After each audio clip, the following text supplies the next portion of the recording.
homelands of their own. And we tend to look at what do we do to end the slaving. We don't even have irrigation of our own, like what she said. We need the government to assist us, to help us.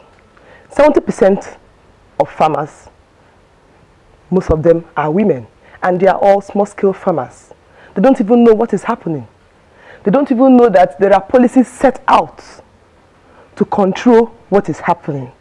We only have government policies, but it does not even get to the rural women, to the youths. So we talk about a situation whereby a woman that is malnourished, a child that is malnourished, we have had 15% of mortality, that is age 5 downwards. Even in 15%, yes, so many of them die because of starvation and lack of nutrition. So we women farmers are always encouraged to still continue, because if we don't farm, if we don't feed, if we don't provide food, how will they eat? You are here now.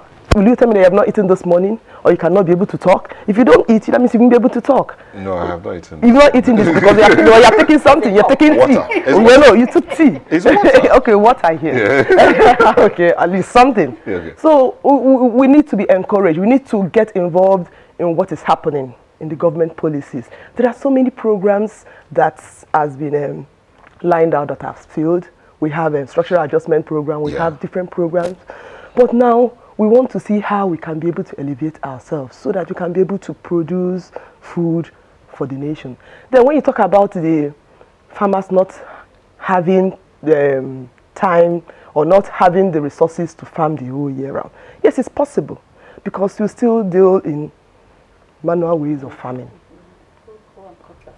They still go and cut cutlasses. It is not mechanized.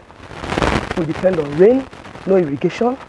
But I mean, we have a lot of people who will tell you, a lot of young people now come and say, I'm a farmer. Yes. I have a farm in Abeokuta, I have a farm in Oyo, I have a farm in Lagos. A lot of in Lagos, they have a lot of young people who are farmers. Okay. But a lot of them are not like doing food crop farming. It's more like animal farming.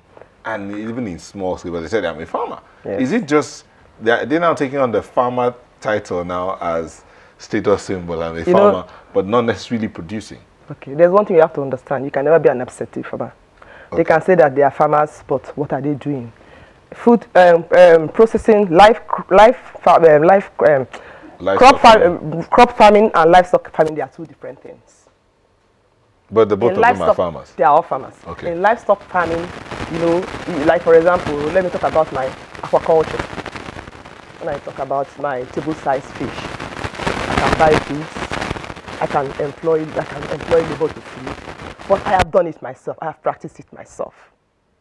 Because you need to practice what you're doing. You need to know the business. The business needs to know you. So that when you even bring somebody to help you take care of your farm, and the person, you call the person and say, have you fed the fish?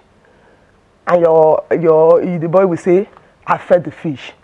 Meanwhile, you are entering the farm and you go there, you just go there and drop feed, and you notice that these fishes are coming to eat. You know that these boys have not fed the fish. So you cannot be an absentee farmer. That is the reason why they farm, and after some time they don't make profit, or they back out. Because they don't have passion for what they are doing. You need to have passion in what you're doing. The minute you have passion, you can be able to withstand the risk. It's only a risk taker that is a good businessman. Then you talk about the crop farming. The crop farming, you have to be on ground. I'm a rice farmer. I started rice in 2009. It was manual. Everything there was manual. Lagos State has been of wholesome benefit for me. I started rice farming with Rice for Job. And I found out that we are about 30 of us that started this rice farming.